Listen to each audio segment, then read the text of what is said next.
Righto. So I haven't made a video for a while, and I just want to keep the momentum up.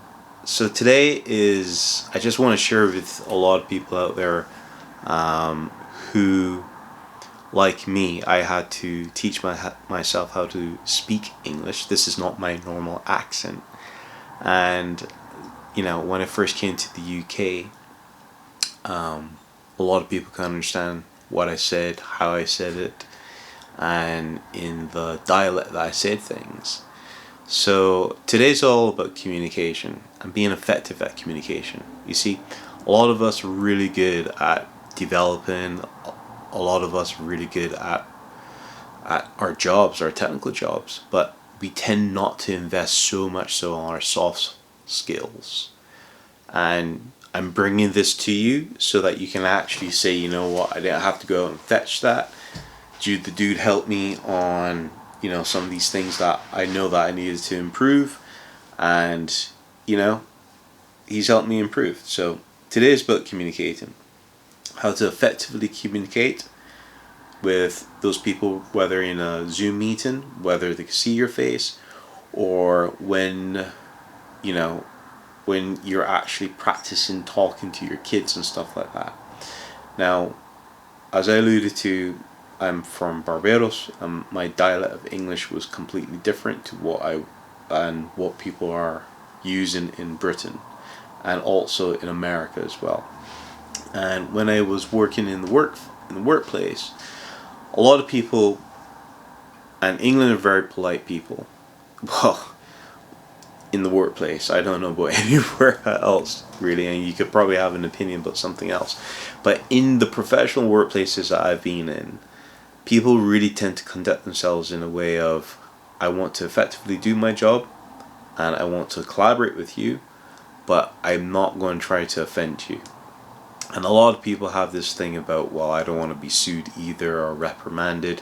Also in time of like these, people don't want to lose their job because, well, to lose your job now in this 2020 of COVID and everything, will be negatively impact a lot of people. So anyway, the point being is, how do we communicate so that not only are we heard, but so that we can actually work properly together? So a way of communicating, the first thing you should actually do is to listen. That's the first step. The first step is to listen, but don't listen to respond. We need to be able to listen so that we can hear what the person is actually trying to say, right? And taking note. Now, if you don't understand what someone is saying, there's no harm in asking for clarification. I think we used to live in a world where when we didn't understand anything, we were probably sniggered at or laughed at or told or ridiculed that we didn't know what we were talking about. I think the times have changed. And look, quite frankly, if you're working in a place where someone's making fun of you for asking a question, it's probably not the place for you, especially if it's your boss. Time to leave, because let me tell you, some other company somewhere else would enjoy your time working with you. So the first thing you should do is to listen. Now, while you're listening, right, the other person is going to be thinking sometimes, oh, I'm doing all the talking, and Jude is not really saying much. So one of the things that I tend to do is that when they say, I really want this ARM template to create it for 4 VMs. And then you'll say, oh yeah, you want 4 VMs created by ARM template. Got you. Anything else? So what I mean by that is that when you repeat what somebody's actually said in your response, what that's actually doing is telling the person you're interested in what you're doing, and you're building up that image in your head as to how they actually want this product, this infrastructure to be created. So that's one thing. The other thing is that if you want somebody to repeat something, or you can say it, or you let other people talk and you let them talk for a long time, But when it comes, not a long time, but when it comes to a point that you didn't understand, just ask the person to just pause and say, look, before we move on from this particular point, can we just go back to when you're talking about creating the 4 VMs? You didn't mention like the operating system, you know, and you know these disks that you want for the virtual machine, you know, do you want these in managed disks? Do you want these virtual machines created with, I don't know, external IP addresses? These kind of things. And it says, you know, is there a way for us to get more detail on this, or is this something you're going to supply to us later on? So that's about it. Now this is like, you know, out of the school sort of method of talking. Now the other way of doing it is just that I've coached a few people who've come over from India, and they wanted to transition away from normal rack and stack and VMware into, you know, Azure DevOps and PowerShell and all these sort of things. And one of the things that we find when it comes, because look, when it comes to you guys from India, you know, you've got so many dialects to use and function with, and you've got so many ways of expressing yourself and so many languages in your country that when it comes to actually forming English words, it's quite difficult.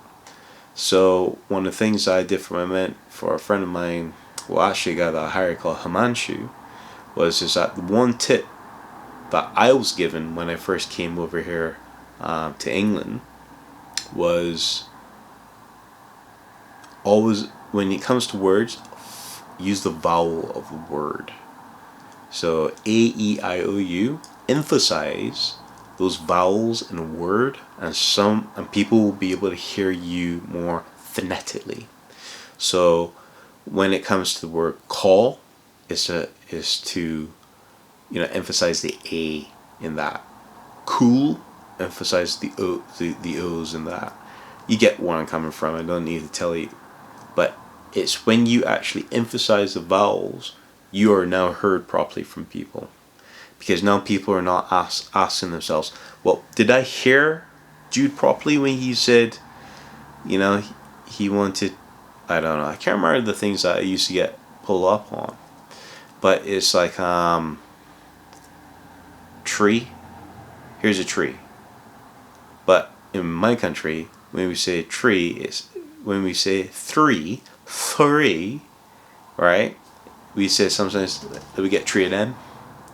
You know, tree of them things, and it'd be like, you want a tree of those things? It's like Americans do that. You want a tree of those things? No, I want 3 of those things.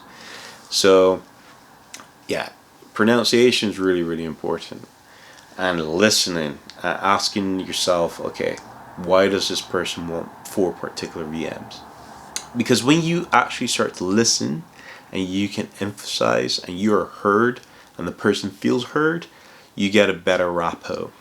Now, when it comes to Zoom calls, excuse me, when it comes to Zoom calls, if you're off camera, stand up and always speak with a smile on your face. You know, it's very, very effective that when you're talking to someone and you're smiling, you know, it sounds as though that you're quite happy to hear them. You're not, you know, you're not depressed, lay down, stuff like that.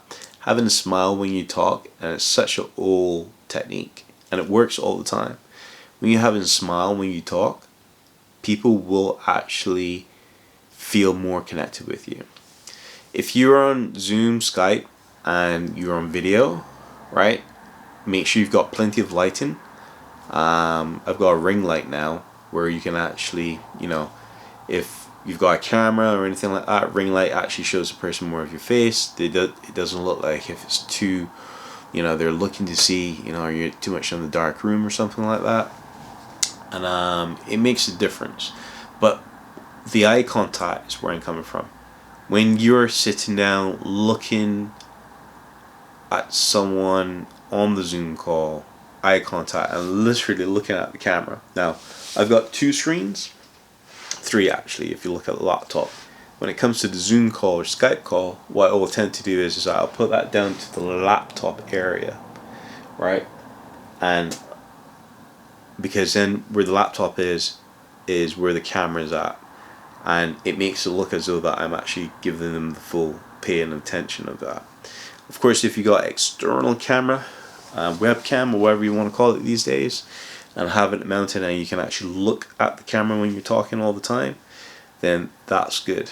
What I tend to do is to use the built-in camera, and I'm talking to people, and it also allows me to see the picture frame of their emotions and, you know, facial expressions and what have you. So, you know, those are my hints and tips and tricks. So you could be the best developer, you could be the best programmer, you could be the best at CI/CD, but you could go further when it comes to good communication. And it's your responsibility to make sure that you can actually emphasize how you're expressing yourself. And yeah, the trick is all about vowels. Now, a lot of people will say that when it comes to Zoom and what do you call it now? Zoom, Skype calls and stuff like that, if you're on video, that you can't really express yourself if you're a person who's flamboyant and wants to move their hands and stuff like that. You know, or you want to be able, if you're a person as well who's quite blunt and to the point, and you're trying to understand why is it that people think that you're very aggressive or passive aggressive when it comes to your messages via instant messaging. Again, it's like adding like smiley faces at the end of a comment actually does help, or a high five or something like that. Some sort of uplift emoji makes it as though that your comment is not meant in any, you know, any malicious way, really, because people are quite sensitive, aren't they? So that's one of the other things.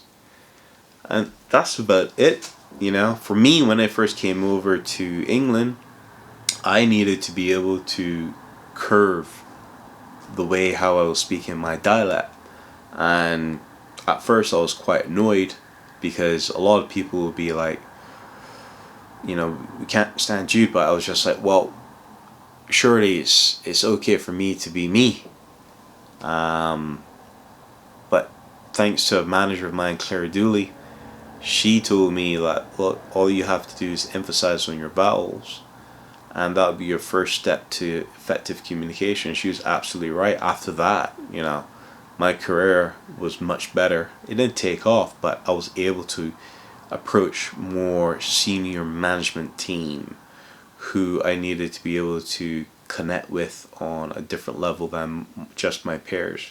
And for me to have climbed the ladder and also be a leader and be a manager as well, I need to effectively communicate and also help people come through. So I hope that's helped you today.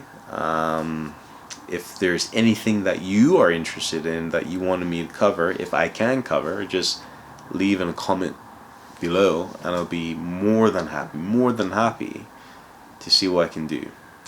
Anyway, thank you very much for watching. I'm Jude, you've been great, and see you soon.